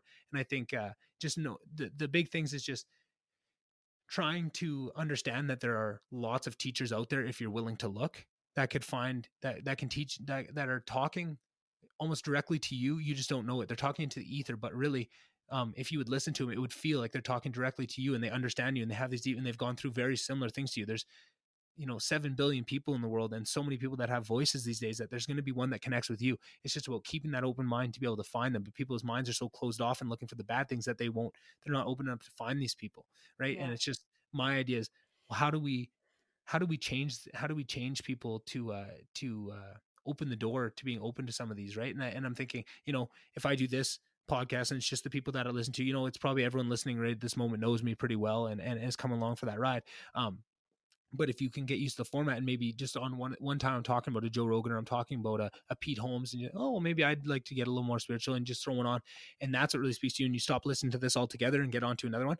I'm not going to be the teacher for everyone, right? And like I said, if if you expect the answers to be right over here, lots of time it's somewhere in the middle, and everyone's on that spectrum at a different point, right? I just want to open up people's idea to the format and to what you can get out of it, and open up, just that these things are out there, and start looking. And if you hear one of these things, and that's the other part I'm trying to find, is now all these people I talk about that affected me, I'm trying to build some sort of, I have this big Excel sheet, Katrina, of all the podcasts and all the shows I listen to, and trying to rank them on like the different, like, this is a spiritual one, this is a education one, because I just feel like it's given me so much that I want to find an easy way that people can go into. Oh, I want a podcast on, I want a little bit of history and a little bit of spirituality. Okay, this is the one for you, right? And I want people to reach out to me and say, hey, I want a podcast, I want to learn, I want to get better. What would you recommend? I'm kind of into this, and this, and I can do that because I've listened to so many, and I'm just trying to find ways to lower that bent, like you talked about, trying to take things down to micro goals. I think, podcasts are very intimidating because they're really long and people are going to have to do it. Like, how can I break these down? How can I make sure that you're not just taking a blind swing, that you're going to waste your 2 hours if you went in on this? No, I'm going to explain to you, and I'll say what it's about and give you a little primer for it. I'll talk to you after, because I feel like that's another big thing. I can go watch The Real Housewives, and I know I'm going to have a couple people to talk about this with, just because it's that mainstream. I can just, be part of the collective. It's scary to go off on one. I don't know if anybody's ever listened to this. Who am I going to have to talk to? But if I can let you once, we're guaranteed to at least have one person to talk to. You can come back about it. That'll at least, hopefully hold them for a couple episodes where they give someone a real shot. And that's, once you get through 3-4 episodes of a long form with somebody and really connect with them a couple times, you're probably a fan for life. Maybe it doesn't mean you listen to them all the time, but at least you'll check in from time to time and get some learnings and start that journey. That can be all it takes to really set someone off on a domino effect of really bringing themselves into their own and really maximizing their potential. Whew. Yeah. So yeah, Yeah. that's kind of a big part of what I see this podcast being. Yeah, I love that. And I think, that's always, was part of my process too. Like going through like what I would describe as a spiritual awakening, and going through like these changes, I would always wonder, like, well, how do I show what I know to Right. other people? How do I get them to know what? And the thing that, because I definitely did, have tried to show what I know to other people, and it's like, doesn't go well. whoa, you are off the deep end. I don't want to hear about this. And so you learn that, you get that feedback real quick, and you go, okay, well then I can't. And so instead it's more like, it's these little conversations that I would have with people where I mention something, and then maybe it leads to something else, but it's also just, how I live my life too. If people see that I live, pretty much anxiety free now, and a pretty stress-free and happy, life, that people start to wonder, oh, okay, that's interesting. I wonder, and start to ask the questions. But as opposed to, in the beginning, you're saying like, we need like, the red pill, everyone needs to take it. I think the more that those of us who have had these experiences or are starting to live these different lifestyles, I think it starts to, spread itself in a way. In a way. And I so agree with that, Katrina. And I think that's exactly, more so than the red pill, it's get experience with people that are walking the walk, right? You say leading by example. And I think that's what it was, stumbling on to someone like Joe Rogan, that for all you want to say good, bad, or indifferent about him, he walks the walk, and he, and he's very accountable to what it was. And that was a lesson I need to just, I have a lot of ability. I just wasn't as accountable. I was missing the accountability, and that was the only thing that I need. But everyone needs something different, but that was a big thing that I needed. And now, you start rolling things into on that. Right. On and so much accountability side. It's so tough. You got all the talent, but you gotta, exactly. And that's what it is. But that's learning yourself and doing that deep work. I know that I'm not good with bad food in the house. I try to hide it, and I try and do things. And I know that I've tried diet after diet after diet, but what it took me was, listening to all these different options. You can try these different things. So time restricted eating was a thing that was really big for me. I don't eat till, during the normal work week. I get up at 6 a.m. I do my run. I have my cold shower. I have my, getting ready for the day. I do my day. I try to not eat till 2-3 in the afternoon. And then before I eat, I try and do a meditation before I eat, just to recenter myself, while I'm still fasted. Have a good, 15-20 minute meditation, because I used to run midway through my day, and I would try and work my workout in, because that was kind of my reset. But now my meditation is that, and I can get more done because I have my big full break of workout right in the morning. And then the rest of my day, if I'm in bed by 8, that's only, 3 to 8, 5 hours of an eating window, and you can kind of condense. And now I can eat whatever I want. I try to, and that first meal I have at 3:00 is at Freshie every day, right? It's this, kind of healthy food. It's fast food, but it's healthy. So I get like a salad. So I know I'm eating my one healthy meal. Then the rest of the day, I know I can kind of fuck off, and I try to keep my house a little bit clean of what I have. But I know that's something I can stick to, and that's something I can make into a process where I'm taking those options away, where now I don't have to put, half of my mental capacity. Because I feel like what stumbles so many people, and for myself, is looking at, if I have to force myself into willpower all day, that's other things I can't be putting my mind to. If I take that off the table, where I'm not even thinking about, I don't have to think about not eating food, because I don't eat till 3, right? That just, it works with how I work. But it took a lot of understanding and a lot of trying and failing these different things to find what works for you, right? And then working that in and always getting better, right? Like, I didn't always have meditation in there. I didn't always have the cold shower. That was a recent addition, right? The meditation was a recent addition. Lots of these things are, but it seems like it's ramping up. It's definitely, I'm adding new things all the time. I'm trying new things, right? That, like the cup of cold water in the morning, that like these things of, are all these little things that you're adding in that get you better, but it all builds upon itself, right? Once you start seeing the benefits of, hey man, that was a small change, and it really changed kind of how I go about my days. Okay, I'm going to try and put more into these, right? And I love what you said about, it's so hard to make people make wholesale changes in just a conversation, or trying to proselytize to people. And I found that it never worked for me, but what worked for me was just hearing about it a bunch of times, right? That's how I got into meditation. I would listen to all these podcasts, these people I respect, and guest after guest would come on and talk about TM. Oh, well, I do transcendental meditation, TM, right? All the time. What is this TM, and why does everyone do it? And it just got to a point where, okay, this many people successful, there's that many billions of dollars that are being made off this TM, right? Or not made off of TM, but these billionaires that are successful that use this tool and just swear by it up and down, right? Like Jerry Seinfeld and these comedians, even, like, I'm just seeing it everywhere. Okay, I have to try this, right? I'm now at a point where I've taken it in, and I know it's going to be good for myself. I can't not look at it now, right? Same, that was a long time ago about sleep. Same thing, as I always, heard about how important sleep was. And then, but as soon as you start to hear it, where you almost have if it hits a breaking point with you of like, okay, now I know better. Now, from this point forward, if I don't prioritize sleep, I know the consequences, and that is me purposely doing that, and that's a different action. You know what I mean? Like now, it's such a little mindset shift. if I think of my life before I started doing, like, it's almost like, and I said, like, it's like I was the victim and now I'm in control in the Yeah. driver's seat. Yeah. Like, I felt like it was just like my days would kind of, like you said, like lay on the train track, would just kind of like run over you. Yeah. Right. And Yeah. now it's like, I'm in control. I've got these options. I can try these things. Like, why Mm-hmm. was and Yeah. it started out like so small, like little tiny things. And then you start to realize, oh, like this is how you can feel. This is how life could be. Yeah, and, exactly. and it's all possible, right? And you also have to get over, like, and I think this is such a cool thing that you're doing this podcast, because there's so much probably in your brain 1,000 times a week that says, why the Yeah. hell am I doing this? This is 100%. so Yeah. this is so When things are weird. crazy at work and I'm just barely holding it together and I'm like, why am I doing this? And now I have to go do a podcast. This is so dumb. Why do I do this myself? Yeah, but but I love it. but the thing that I always, hold to is like the things that make you feel good, the Mm-hmm. things that like light you up. Yeah. And we think we're not entitled to that. Yeah. In the beginning, I didn't think I was entitled, and then you start to realize, no, that is actually thriving. That is Mm-hmm. that is the way we're supposed to live as Yeah. humans, as having this experience. We're not supposed to, it's not supposed to be drudgery and toil. Mm-hmm. That's what we've been spoon fed. And 100%. so instead it's like, no, I'm supposed to thrive. I'm supposed to feel great. I'm supposed to look great. Like, alcohol is such a terrible thing for our society, Mm-hmm. and shitty food is such a terrible thing. And yet, these are the things that you're continually told are very normal, Mm-hmm. very just go ahead with it, kind of normalized. And instead you're not listening to that part of you that's like, no, I feel like crap. Like, this is not how I should feel. This is not right. Yeah, exactly. I couldn't agree more with all that. And oh man, oh, it's so cool to hear to have these conversations. I feel like when you first get onto this path, it takes a while. It's almost a transitionary phase, and maybe you're already past this, and maybe you can give me a little bit of knowledge because it seems like you're further along this path than I am.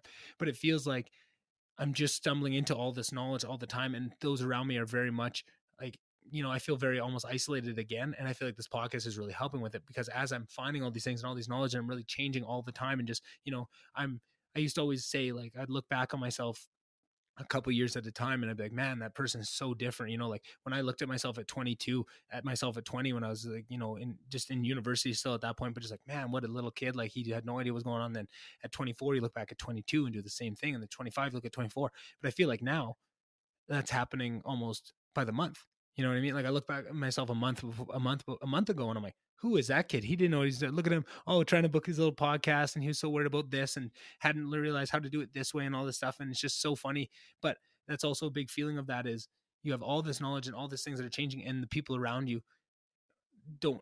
None of that changes, right? They haven't had any big monumental shifts, and it's almost a feeling of this is a transitionary time, and I hope that this podcast can kind of put out more of the things I've been thinking about deeper, and more keeping current what I'm thinking about as it goes, because I get very drawn into different areas, right? I mean, for a while, everyone's probably that listens to this podcast regularly is aware of politics have pretty much taken over a lot of some of what I've been thinking about for like a lot of reasons. And just with what's going on in the world today, and trying to, but I'm always thinking solutions based. That's why I was up so late. I was thinking, I was having these brain waves of, police reform and the ways we can do better with that. And just, ways to revolutionize traffic stops and stuff, because I like to think about these deep ideas. I'm so sick and tired of people complaining about these things. And I haven't heard any solutions, right? There's so much of this is just about that self-pity, and don't like whatever we can do to not talk about solutions. That's what we're going to do. And that's what we're going to argue over. But it's just about, but then having nobody to talk to. I feel like I'm one of the only people doing that. I'm hoping that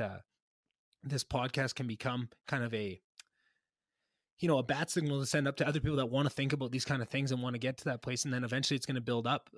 I can have these discussions, then test my ideas more, because I feel like one of the biggest struggles is I'm having all these deep thoughts on these big topics, but nobody else is. So I can't, test my ideas against it. I feel like I have really good ideas on these subjects, but who am I going to go throw them against the wall at? Right. And I feel like that's what, as I grow the size of this podcast and the guests that I can have on, I have some really intelligent people within my life. And that's really what I'm leaning on right now, as people can see from the guest list, but I'm trying to expand that out to some real experts in some fields, right? Like if, say it was police reform and traffic stops, I have someone really high up in that industry to come and, run those ideas past and say why they're good, why they're not good. But at this point, it just feels like when you're the only one attacking those, it can get quite lonely. And I feel like that was something that was really, really eating away and really attacking my mental health before I started this podcast, was just that feeling of I have all these ideas and I'm really thinking about, and lots of these things seem obvious, but I feel like I'm the only one drowning in this ideas. And then as soon as I start this podcast and start to talk about them, lots of people start messaging, hey, I really like what you're talking about, like, keep going with that. I love the openness, the vulnerability, and to think about these type of things. And it's like, oh no, people are doing it, you just don't see it, right? Nobody's talking about the ups and downs and the tough times, because on social media, nobody's going to go make a big Instagram post. Every once in a while people do, but a lot of times it's a big virtue signal show, again, about the harder times and what they've been through and the struggles and all that. And I feel like as soon as I started talking about that, lots more people come out of the woodwork with their own. And just to hear that, and that process is very cool, to feel that, oh, you're not alone, people are doing this and people are on this journey. Everyone's at different points, but even if they're not, they can still, you can still associate with a few things, right? Maybe someone listening to this podcast is nowhere near the ready for the point of journeys that we've been talking about, but maybe just the point about the honest truth, and that there's something within yourself that is always there. Maybe that's something that will stick in their head, and as they go through the next couple of weeks, they'll think about that and kind of keep that in. When someone really affects them, oh man, that does really seem true, right? And a lot of that is just trusting your intuition and trusting your faith that you Totally. believe. And I think that goes back to the loss of faith in religion. Is now people can't have faith in anything, or don't have the knowledge of, don't have the values to give away their faith in the right ways. People are so much more willing to put faith into, and into a political party, or putting, just 100% faith into the, or into a movement, or into anything. People are so willing to put faith into anything, but with no work. I have no problem if a movement is what you want to put faith in, and that is going to be your thing. You better fully realize that, and you better come with some solutions, right? At that point, I have no excuses for you. If you're going to treat it as if it is your religion, your faith, and you are everything to it, you better become with some solutions too, and not just pulling the self-pity shit. Because at that point, if it's not, if all of these things aren't everything to me, and I can take the time to put some deep thinking in and try to think about options for this, everybody else should be too, right? And that's a big piece of it, is just what you can take away from everything. I just feel is so, there's so much to be taken away all the time, but people just don't realize it. And when you're actively trying to take as much as you can from each experience, living life, I mean, this is very I think a very Buddhist thought, but just staying in the moment and trying to take everything you can from each moment and every learning, and really deeply thinking about things is going to take you so far, and just change all these other little things, right? If you're a little stuck at work and you're at a plateau, these kind of learning about yourself will springboard you past those levels. And really, once you start to see the results, they'll speak for themselves. And then it's just you can't stop people from going deeper and deeper, and they'll go down this rabbit hole. It's just about, how do you push people down that first step, Katrina? It's so tough. It's so tough. Yeah, and I think everyone, it starts to spread. Like the movement definitely starts to spread. Mm-hmm. But like your line about how you've changed through the years, it's like Steve Jobs said, if you don't look back and cringe, you're not Yes. evolving. Yes, I love that. I love that. And I think that that's it. And I just love your thought around like thinking of solutions. And I think we're so quick to move to the why it won't work, Mm-hmm. as opposed to dream. If you think of Steve Jobs, bring him back, or like Elon Musk, or these guys who are Mm-hmm. doing amazing things in this world, is because they didn't listen to the critics, because the critics would probably say 1,000 times, no, you cannot launch a rocket with your solar car inside of it up Yeah, into space. exactly. No, you can't build a, no, not everyone's going to want a handheld phone. It's Yeah. like you just got to kind of stay the course. and Mm-hmm. and I think if you're moving from that place of knowing, and it seems like, wow, la-di-da-di, we're hitting on these like big Buddhist spiritual thoughts. But if you look at the people who do this, they are immovable. If I look at any CEO that I've worked for, if I look at anyone at the top, they are just steadfast. And Yes. it's as soon as we start to question ourselves, as soon as we start to make ourselves small, as soon as we start to uh, you limit what we can do, that's when we'll never get to the solution. We'll Mm-hmm. never get to a new creative idea. But if you allow yourself to, like you do at night, to be open to dream up any creative solution, Mm-hmm. that's the beginning point. Like Yeah. that is the coolest thing about being a human. Yes. Yeah. Right? Like that is the pure creative potentiality in all of us. That is like, Mm-hmm. you can lay in bed at night and dream whatever you want. How cool is that? Yes.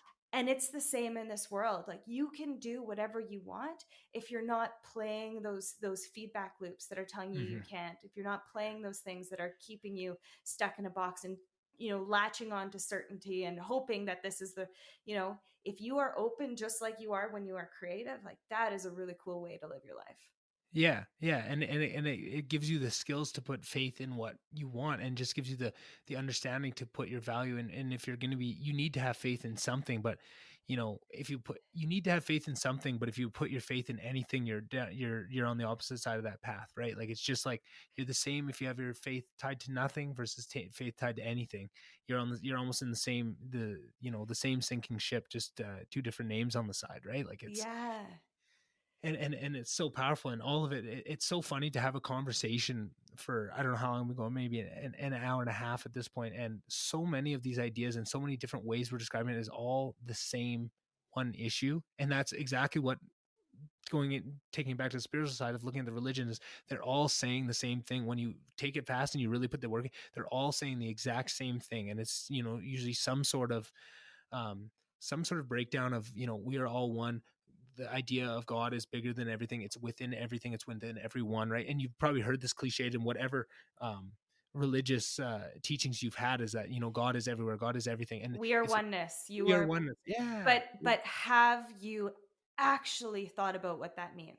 Yes. That And the is the thing. compassion that needs to come with that, and how influence. This was an idea that really tripped me out the other day, Katrina. I'll run it past you. Is, how we talked about earlier, how the people around you is so much of a feedback loop, because because just the importance of the people around you and how that affects yourself, and how the effect that yourself can have on the people around you. And it's kind of that feedback loop. And something that I was thinking about, if you do take those religious teachings that we are all one and all the people that you interact with are just different versions of you, I was thinking that you have so much effect you can do with yourself and the growth that you can see within yourself. But then when you look at, like, it makes sense that the people around you have that much impact, because those are you. And the more they're more concentrated versions of you, because their growth, your current manifestation, which is what's within your own head, has the most power within your world, right? The most locus of control. And then you can control other things by controlling other people and showing your ideas and your thoughts. That's how you affect people. But those people around you are you, but they're more concentrated versions, because they already have that feedback loop, right? They're almost, the whole entire universe is you, but the ones with more within your locus of control and the ones you can affect are more concentrated versions. And those are the ones that's so important. That's why you have to cut out the bad ones, work on the good ones, right? Really try and bring everyone along with the goal. Be judicious with your knowledge, right? As you think, always want to bring people along with you, always, right? If whether that's at work, you want people to get better, you want to learn knowledge, you don't just want to, right? There's such a big difference of something that, you can put a really good plan in place, have nobody want to learn it, and just trust me that this is good. And there's so much, this is a big realization I've had, there's so much more to, no, this is going to be hard, we might have to sit here all day, but we're all going to understand this, so we can all decide that, maybe the same plan that I had at the start of the day is the same plan at the end of the day, maybe with a couple tweaks, but at least we all understand it now. And instead of me just deciding, hey, this is the best way to go, no, we're all going to understand this and we're going to bring this forward. And now, by doing that, that plan gets so tweaked, because that little bit of understanding of, oh yeah, they just nodded their head and agreed to it, but oh no, let's understand it. And they, oh well, what about this? If, oh, I get that now, but have you thought about this? And you tweak the role and you bring everyone along with you, and you get so much more out of it, right? If you're willing to open yourself up to making sure you're forcing other people's input into your life, and not just not just relying upon yourself to fix all the problems, which I think is um a very often seen issue for people, maybe like me or you, that said, it was a lot of capability but not a lot of accountability. And I feel like it's just, it's easier to just force yourself to take everything on, right? Like, I think people feel this in, if you've ever been to university and done group projects, right? It's easier just to take it all upon yourself.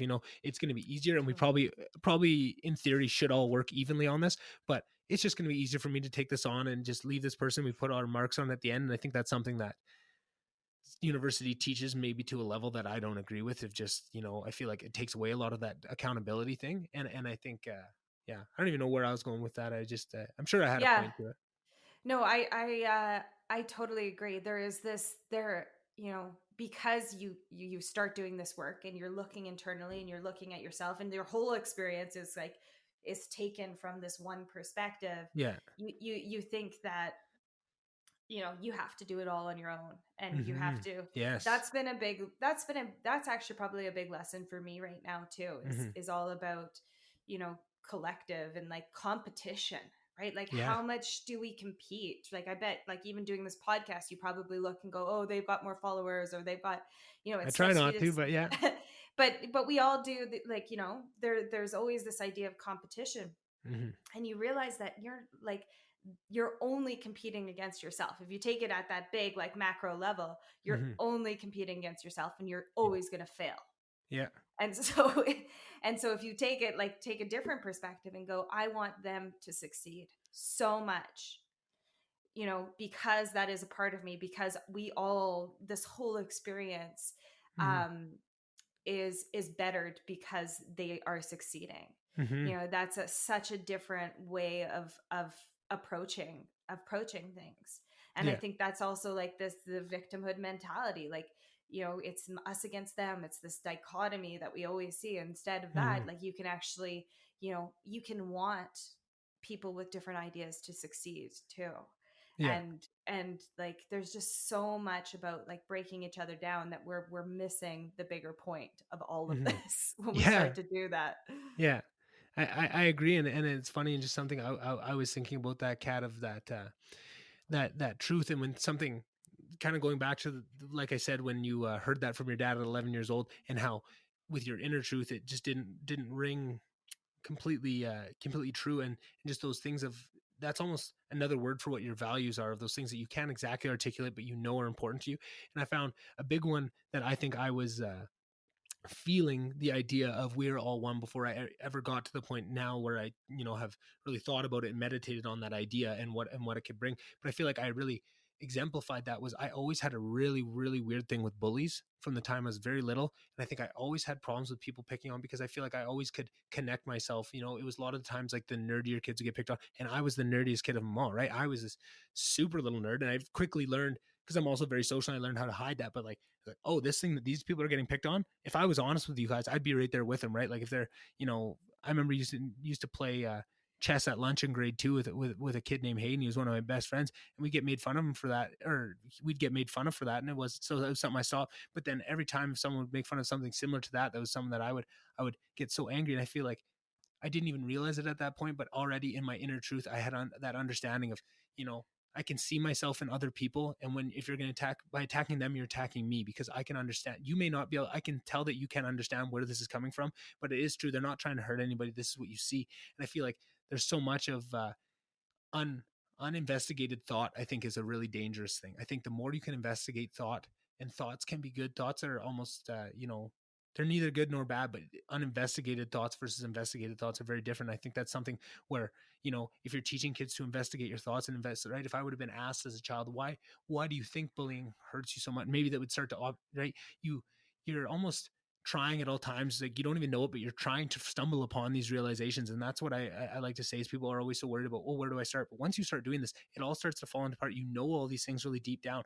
And I just talked about on the last podcast, so I'll try and just sum it up briefly. But a big thing I've been listening to lately, Katrina, is these people that have a big theory that so much of who we are and how we have these compartmentalizations, how we're so good at it, is that we're the only animals that can process our own mortality.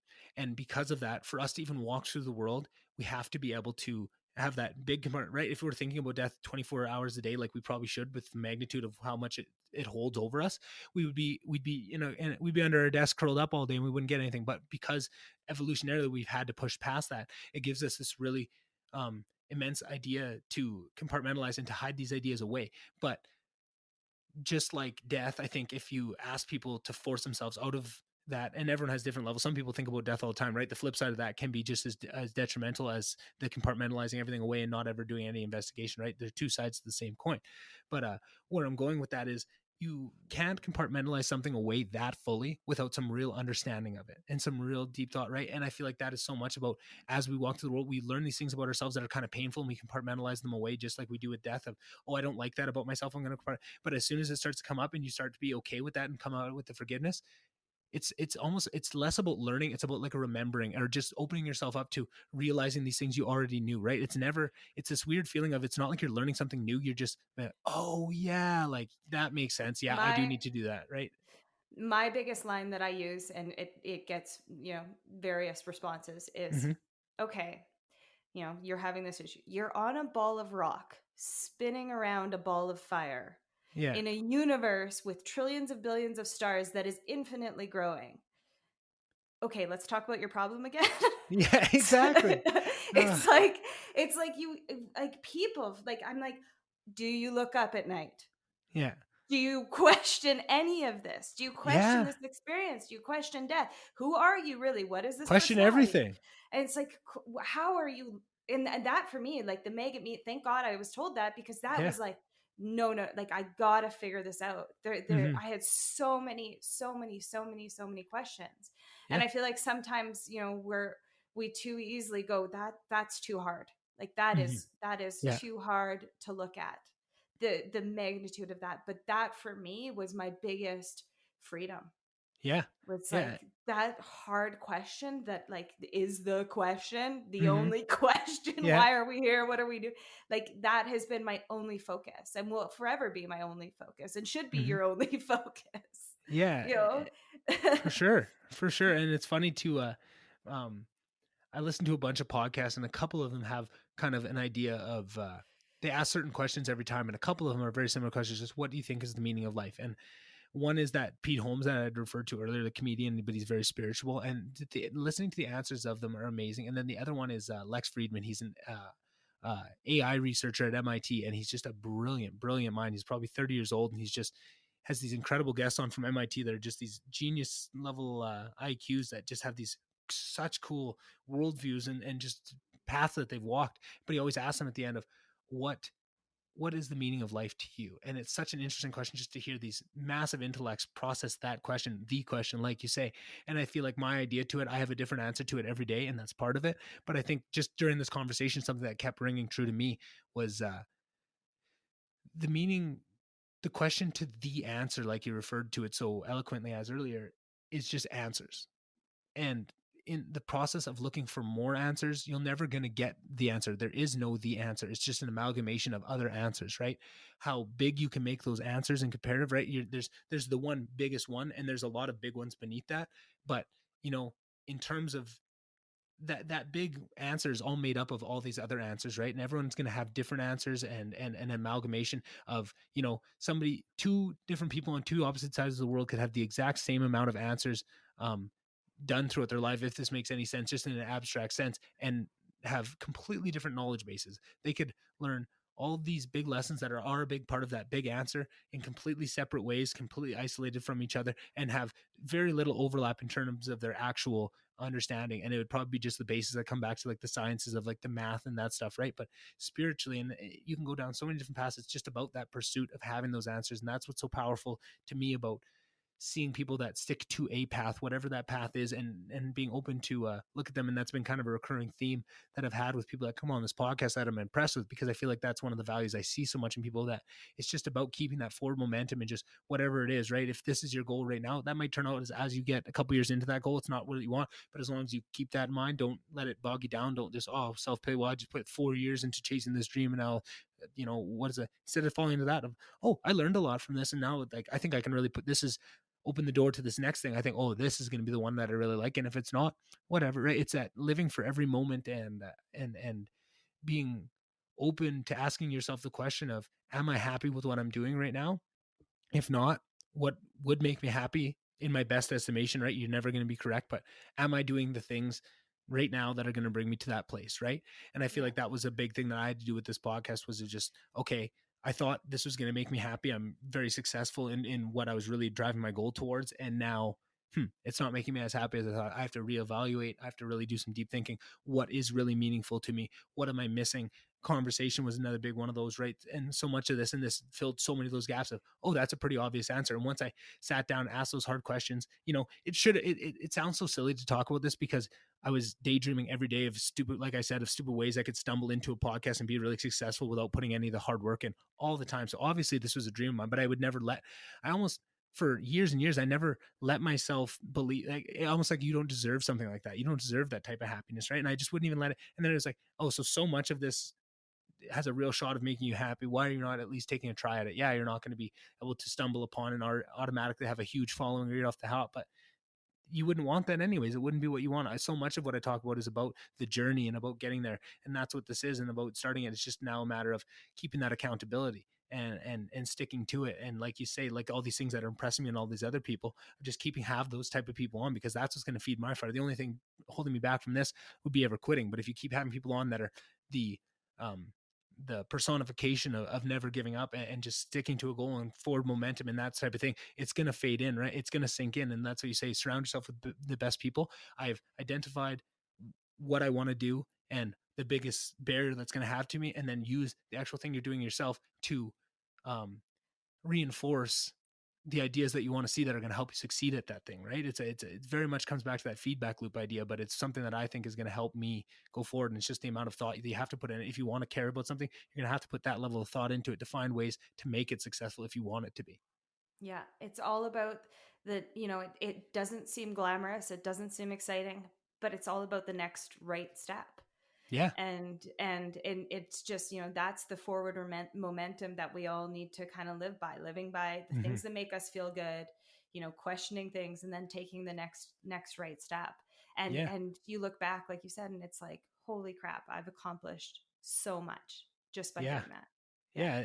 And I think another big piece of that too is just making sure you do look back, like you said, not Elon Musk, not Tim Cook, guy before him, Apple, Steve Jobs. If you don't look back and cringe, right? Like that is, as much as that may sound like a negative place, I think that's also in the same place of whatever scares you, look for it, right? Like it's so much about it is finding the power in what is, a little bit scary to you, and what you got to dive into is a lot of the times things that seem framed negatively are where the power is, right? It might seem if you look back on yourself and cringe, it's not a powerful thing, but it is if you're looking at it the right way. If you have the mindset of you want to be growing at such a rate that you should be looking back on yourself and being, that proudness of how far you've come is oftentimes shown in the,